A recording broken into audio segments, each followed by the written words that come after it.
Hello, and thank you so much for taking the time out to listen. Today, we are talking about the solutions on dealing with this negative connection, relationship, partnership. Now, of course, the solutions that I talk about is not going to fit everyone's situation. That's why you are going to have to analyze your own challenge, difficulty, whatever it is that you're dealing with concerning the negative relationship connection, and utilize the solution based on the need. Okay. So there is no one size fits all, but I am going to talk about some of the things that I personally use to move on, move past, disconnect from the negative people, connections, what have you. Okay. I'm also going to mention things that I witness others do. And I will tell you that all of us came out better as a result of doing something rather than nothing about our toxic connections. Okay. Because if you are the one that is not ready to move past what is bothering you, move on with your life, and you want to stay in your toxic mess, this is not the audio for you. Okay.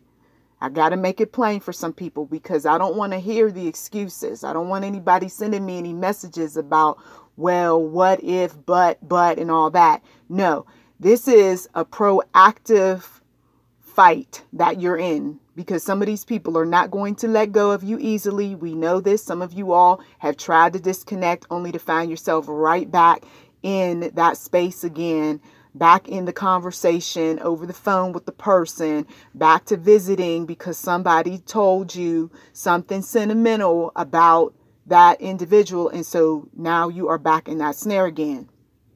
Others, you got away. And those that have gotten away, this message may not be something that you want to listen to because why rehash, right? Something that you're out of. But for those who are in it, this one is definitely for you. So how am I going to get over or get out of this toxic connection, toxic relationship, negative situation, what have you? Well, I'll tell you that when it came to the angry individuals in my life, there was no more talking. Okay. Some of you all got to get to that place. Stop the conversing with the angry person. They are defensive, right? They are not willing to listen. They're not willing to work with you. They have a long history of telling you that as well as showing you that. So you have to disconnect. Bottom line, there is no more chatting with these people on the phone. No more getting them together for some family celebration or something special that's happening with you. There is no more of the using the middle person to try to talk some sense into them. You have to disconnect. Angry people are also violent people. Okay. They may have threatened you because you shared something that hurt you concerning them. So once again, I am not about to be in a position where somebody's going to put their hands on me. Somebody's going to sit up there and name call and act up. If they're not going to talk to me reasonably, if they're going to be the type that's going to, call a bunch of names, act like a fool, question me in such a way where they're really demeaning me. No, I don't have time for those angry people because I know sometimes even now some of the messages are convicting. Some of the messages anger already angry people. So there is no dialogue. Okay. There is no connection. There is no sitting down and chit chatting. Okay. We're done. We're done here. I said what I have to say. That's it. You don't owe an angry person their side of the story. You don't. Okay. I learned that the hard way. Well, maybe I should listen to what he has to say, or I should, I don't know, just be more reasonable about this thing. Yeah. And then what happened? What happened was that all my going back and sitting down and talking with angry people, not just one angry individual, but others, it ended up putting me in a position where I had to think whether or not I was going to carry a weapon. Okay. Or use a weapon. Now, that's how deep this thing goes with some of these angry people. Do you want to be put in that position at some point? because they get tired of listening to you telling them the truth about their ugly ways. They get tired of you talking about how you feel. Okay. They already said they're not getting any help. They're not going to counselors, to professionals. They don't want you talking about their business to anyone. So pretty much they want you to just go along with whatever the program is, accept me for who I am, and that's the end of it. And that's what some of you all have been doing for many, many years, and so continue to be miserable. Okay? So I'm sure you got the message. For this particular solution, you are to disconnect. You are to find a way to disconnect. Okay? Some people had to save up money and move out. Other people had to get others, like the police, to show up in order to get somebody out. Okay? But that's how you have to deal with an angry person. Once again, there is no reasoning with illogical, dysfunctional, crazy-making, controlling types of folks. All right?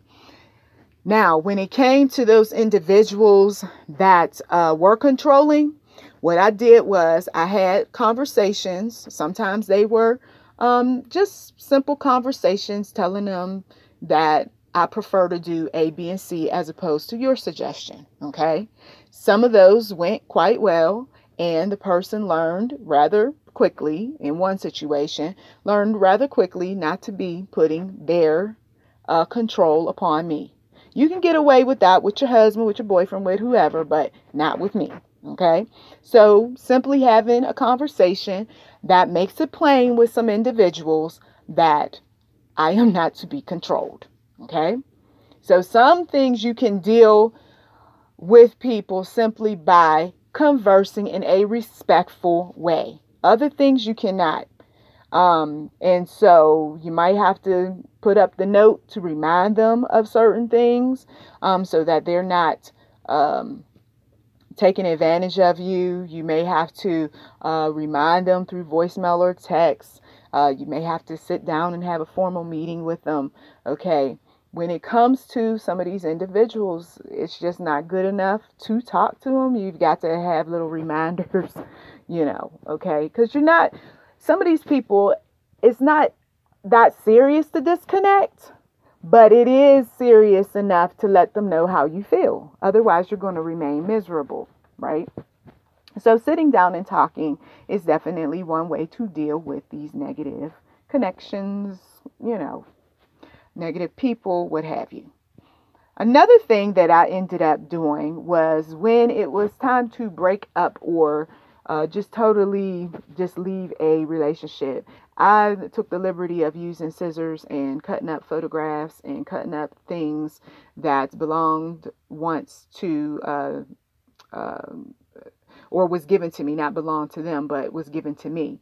I did not want those things. Okay. They were once treasured relics, so to speak, while the relationship was good. But after that, no way. So cutting things up, ripping them up, throwing them away, burning them, whatever it takes to be free. That is what you do. Okay. Another thing I did when it came to, just not wanting to be around certain people any longer after the conversations, mind you, after repeatedly being disrespected or not loved or what have you, was that I made sure that I did not get involved or continue to remain friendly with the mutual connections. Okay, I know it's hard for some people, but some of the mutual connections were carriers of information. Okay, I don't want that person who I'm no longer talking to, dealing with, what have you, knowing every little thing about me.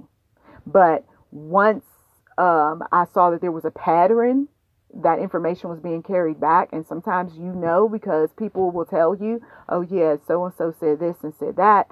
And you're like, I didn't talk to that person, so how would they know? And then you find out that the mutual friend went back and said all sorts of things. So, or it could be a family member that really liked that person. Okay. And they had the conversation with them. And then came back and told you, yeah, I talked to him and he told me this and he told me that.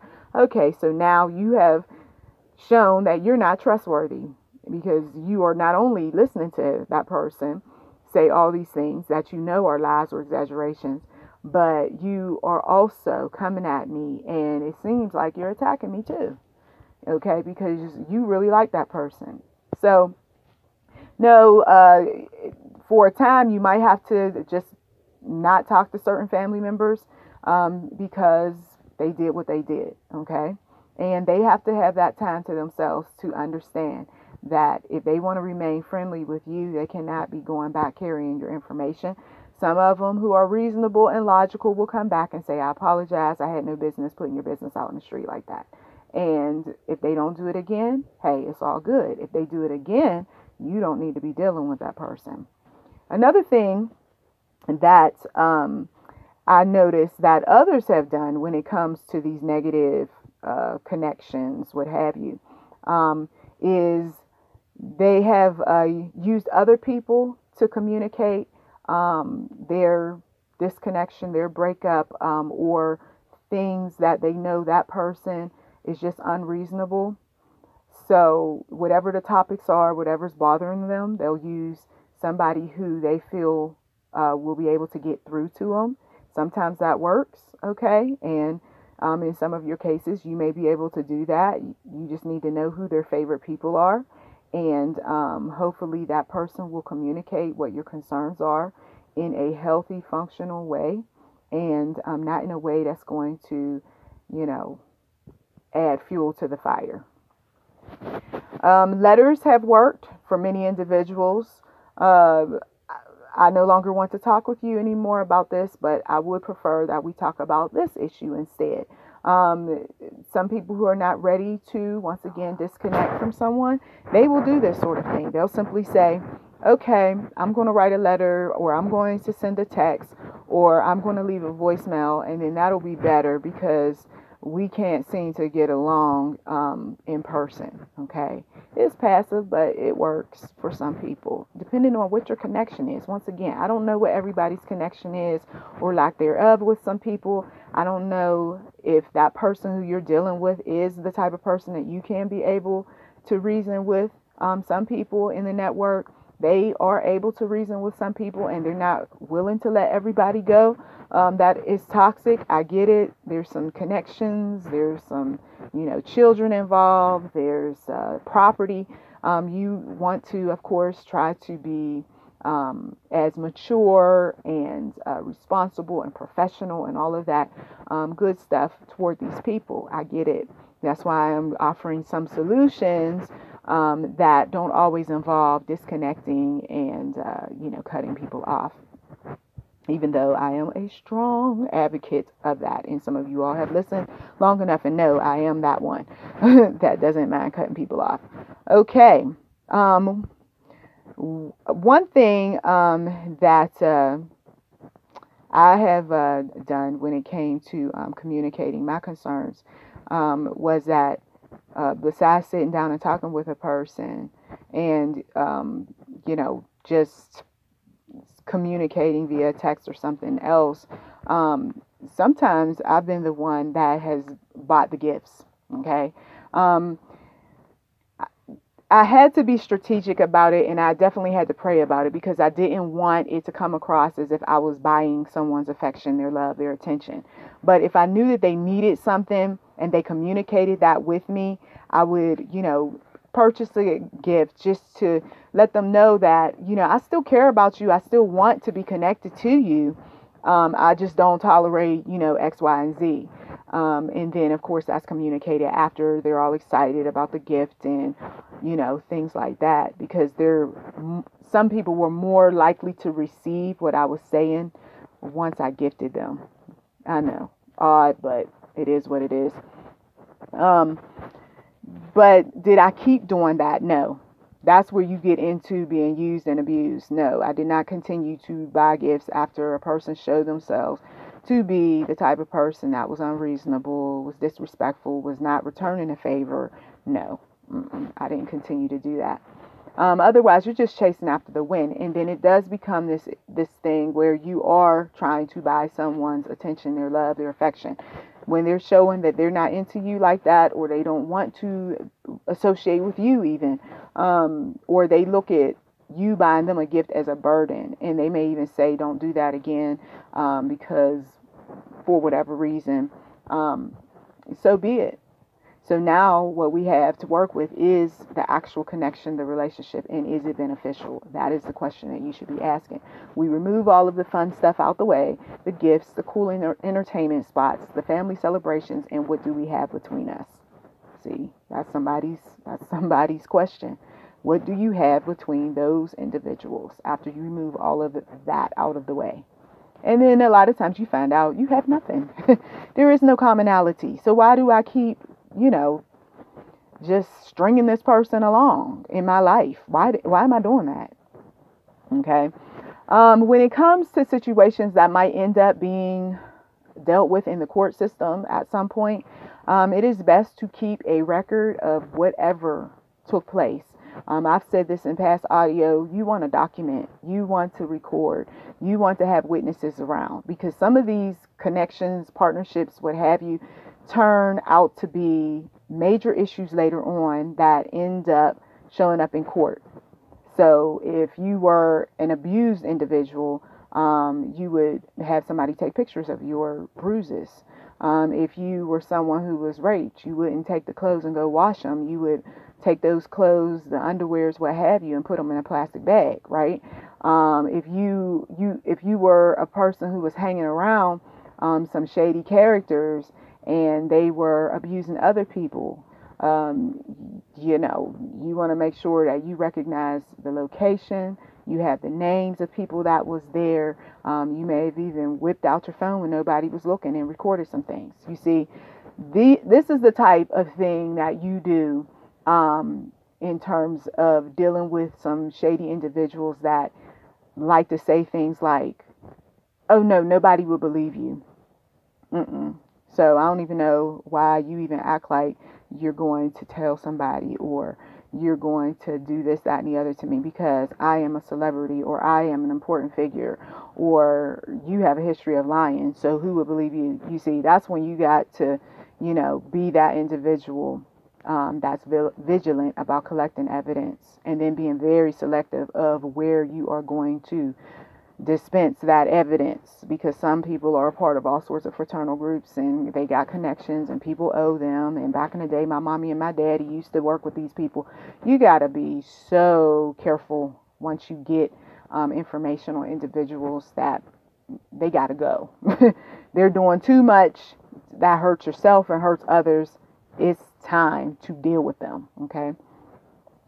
When it comes to these negative connections, relationships, people, another solution is that if they've been giving you items, this is something that I did not deal with, but other people I knew did, return those items if you don't want anything to do with them. Okay. Or you feel like they're using those gifts to control you, return them. Okay. Don't be that one that's taking items and sending mixed messages. Okay.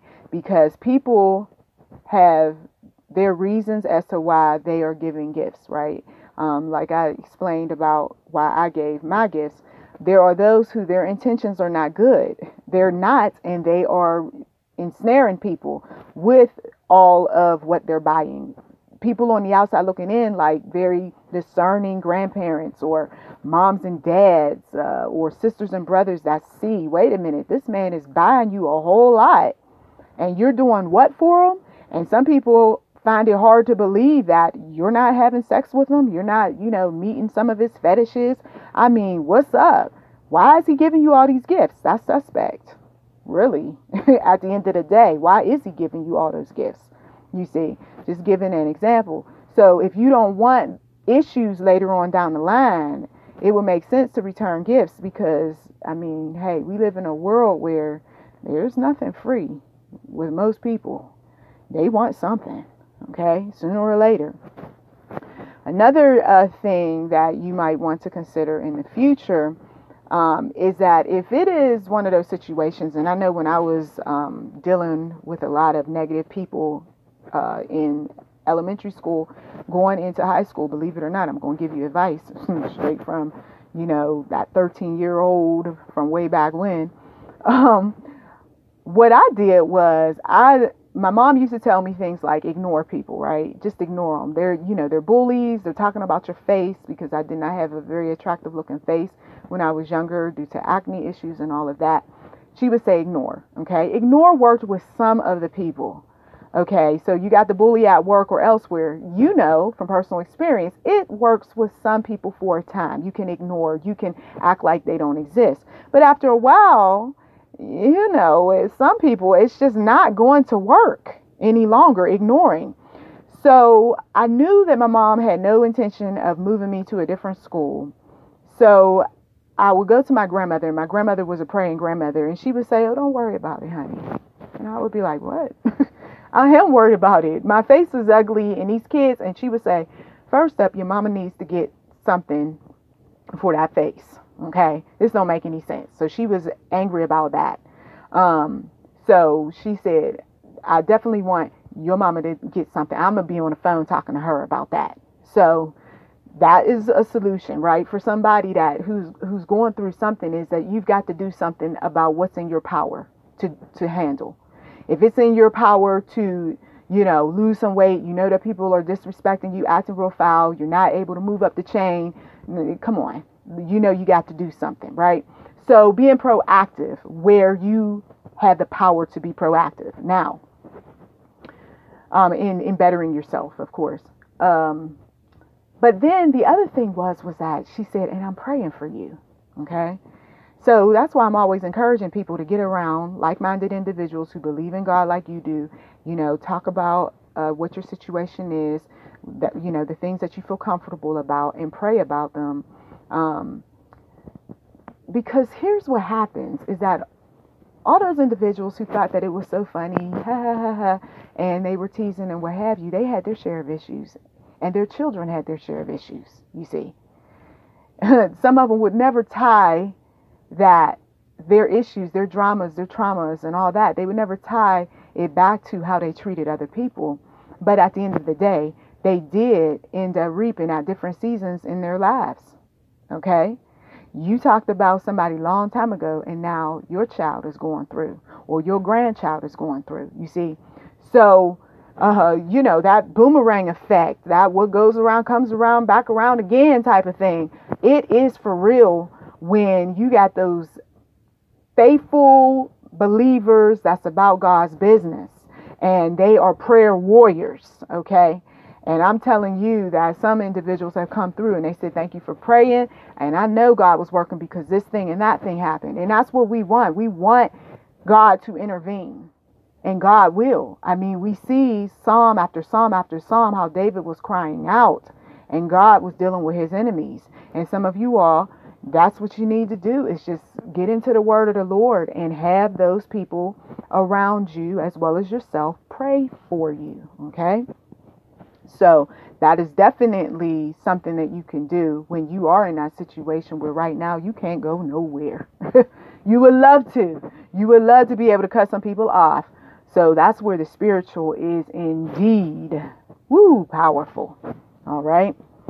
And then something else that my 13-year-old self, one of the things that back then that I thought about was when I was called dumb and stupid by a couple folks that was supposed to be just good, decent people, and showing me some things to empower me and just make me, you know, be that type of individual that would be a productive member of society rather than break down my self-esteem and all that.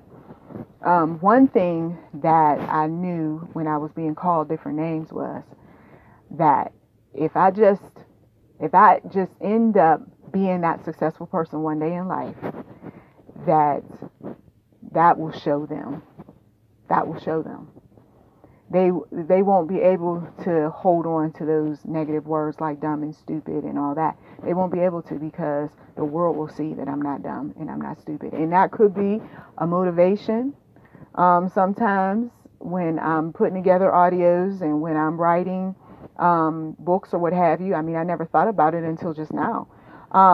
Is that just years of being called names because somebody was frustrated or impatient, or they didn't understand what you were asking, or they didn't feel like talking to you at the time because television was more important, or, you know, their projects or whatever else.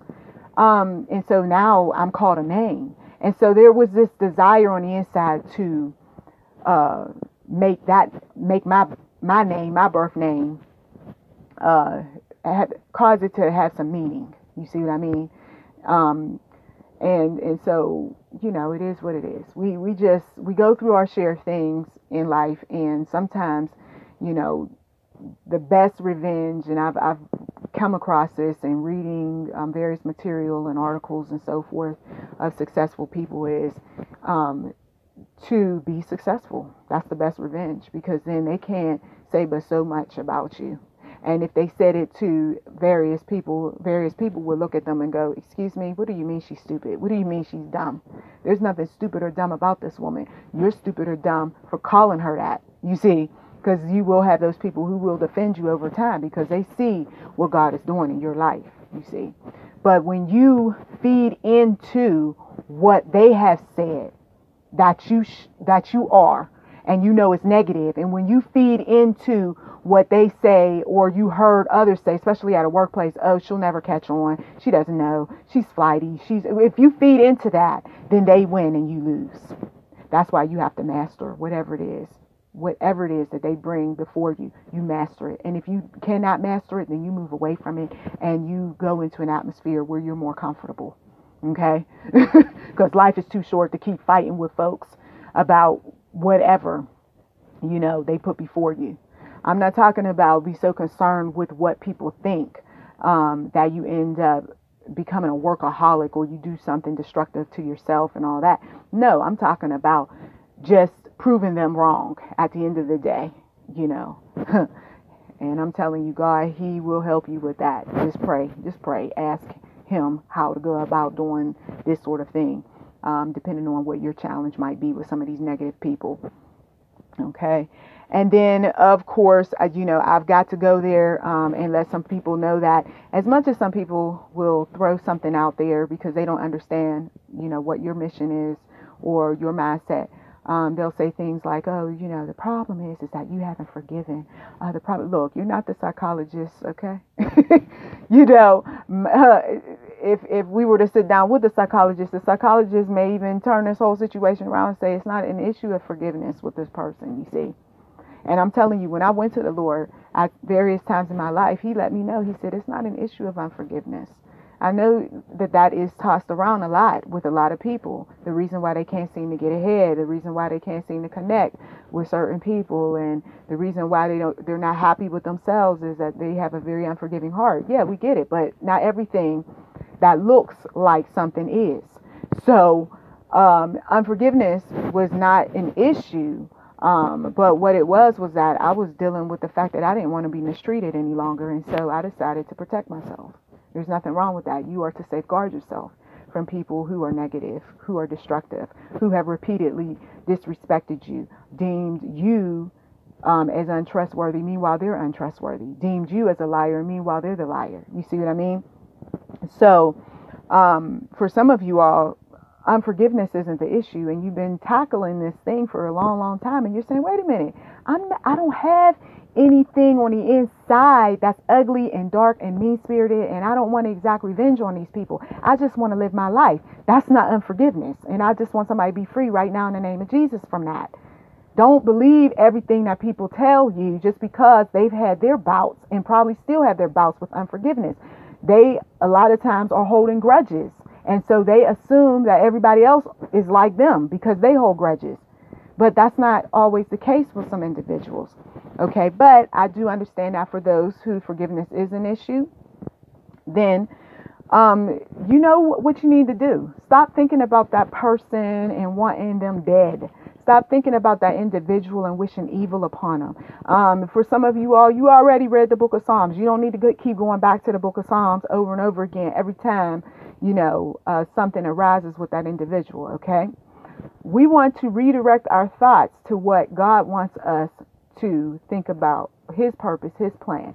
You are not going to get very far when you keep thinking about that person who hurt you over and over again and how you want bad things to happen. A lot of times the reason why these people live on this planet as long as they live, and I received this most recently, is because so many people want them dead, want them gone. They're the miserable folks, the mean-spirited folks, the angry people. You know what? I'm going to live a little bit longer just because you want me gone. You see?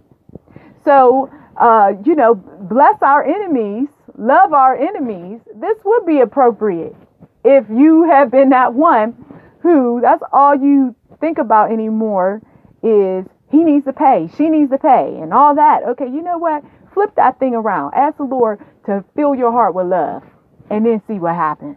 Ooh, Jesus, that's somebody's challenge today. That is somebody's challenge. Okay? But I know that there's times where, once again, some of these people you do want to keep around, but it's not going to always be peaceful. We know, trying to, communicate some common sense to some of these folks. And there will be the yelling matches. There will be people angry at you. There will be you being angry with them. Okay? And that doesn't make you less of a Christian. Ooh, I need to tell somebody that today. That doesn't make you less of a Christian, less of a believer. You don't let anybody guilt you because you are speaking up for yourself. You are defending yourself. You don't let somebody tell you that you are nothing more than a whatever, okay? And you're good with that. Oh, no, You let them know. You put them in their place. I remember there was a woman back in college. She said, Nicole, sometimes... She said, sometimes you are just so bold. I mean, I admire it, but, you just go in. And yes, at times I am going to be that passionate person. I'm not going to be the weak one that's going to sit there and let people say whatever in my presence. Excuse me, hold on. I'm not one. Every now and again. Did you just say, well, what I meant to say? No, see, that's not even right. You know what you just said, you see. So you will have those moments where, once again, I just got to encourage somebody. You are not a bad dad because you yelled at the mother, and the mother is repeatedly doing something that is just demeaning. It's downright ugly. It's nasty. I remember when my mom, God rest her soul, but I remember when she was upset with me because I raised my voice over the phone. And a black mama, come on now. But I raised my voice at her because it was something that she did that could have put her in danger. Okay. I wasn't raising my voice because I just want to be a nasty, mean-spirited daughter and all that. No. And she took it wrong. And even when I explained it to her, she still was like, well, you didn't have no business. Yeah. But what if something bad would have happened? You see? And I still had passion in my voice, even after she warned me about it, because I'm not about to see you go down. Do you understand? And she's just still talking about your tone of voice and whatever else. But you know what? When you're passionate and when you really love somebody and you want them to remain in your life, you tend to be that feisty one. I get it. Some of you all, you got tears in your eyes. You ready to knock some things over because you want this person to understand where you're coming from. And you know what? If they fail to understand, oh, well, at least you made it clear. You made it plain. They can't say you never did have that talk with them or that yelling match with them, you see.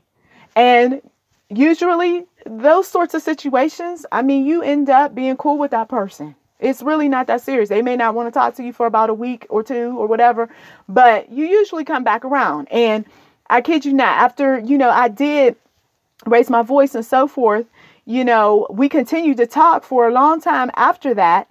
And then one day when we were in person, that's when she brought it back up again. And I'm thinking that I thought this was over with and done with. Well, you still, they didn't have no business and blah, blah, blah. You know what? If that's how you are, because she showed me how she was. If that's how you are, you want to keep holding things, even though you say you don't. But if that's how you are, then guess what? I'm not going to keep fighting these little battles with you. And after a while, it got to a point where, it wasn't anything major that caused me to be like, I don't want to, communicate. It was just a buildup of things over time. And I'm like, I just can't deal with some of these things any longer. I'm only giving the one instance, but there were just so many different things that would arise. And I'm like trying to talk myself into believing things that wasn't true. I'm trying to be somebody to her that wasn't true to who I was. I'm trying to, be the one that's sending the gifts and acknowledgments and all of this. And then the returns at times was like, what, are you kidding me? So then when once I had my kids and I started seeing how things were with them over time, I was like, okay, these are children who now they're asking questions and they're seeing some things that's not right. I got to do something. Okay. And so, you may end up having the conversations and the conversations fall on deaf ears, and you may be the one that writes the letters and the letters go unread, or you might be the individual that has a third party source and you communicate information to them for them to share information with them. And then they're still holding their grudges, or you might have the spies checking in and they're coming back and telling you, nope, this person still feels the same way about you. Okay, I'm done. I throw my hands up, you see. And God himself will even tell you that there are those people that are going to be on this journey, including parents or not. And if you are willing to walk with me, I'm going to show you things that they will never even fathom. I will be there for you when they will not be, if you just give me that chance. And that's what I've done over the years. And I'm telling you, you realize you don't need people as much as you thought you once needed them. Okay.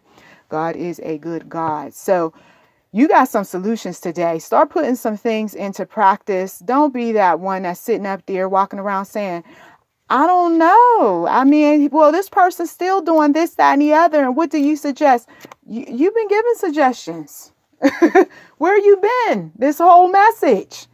So just put some things to good use. And if at first you don't succeed, try again. And if they still want to act up and they're still giving you all sorts of backlash and grief, then you got to do what I've said in many, many audios. Go low contact, no contact, and save your sanity. God, once again, a righteous God, a true God, and a God who's a judging God too. And he is not going to let the wicked get away with what they've been getting away with for long. What is in darkness does eventually come out into the light. So that's why you want to get your stuff together so that nobody can bring out all sorts of foolishness concerning you. Because you can say, look, whatever I did back in the day, I'm not doing now. So whatever. All right. Well, thank you, Jesus. Please do check the description box. Thank you, listener, for taking the time out. If you do feel so moved to give, you are welcome to do just that. There is a link or links there or in some of the other description boxes on my other audios. And blessings to you.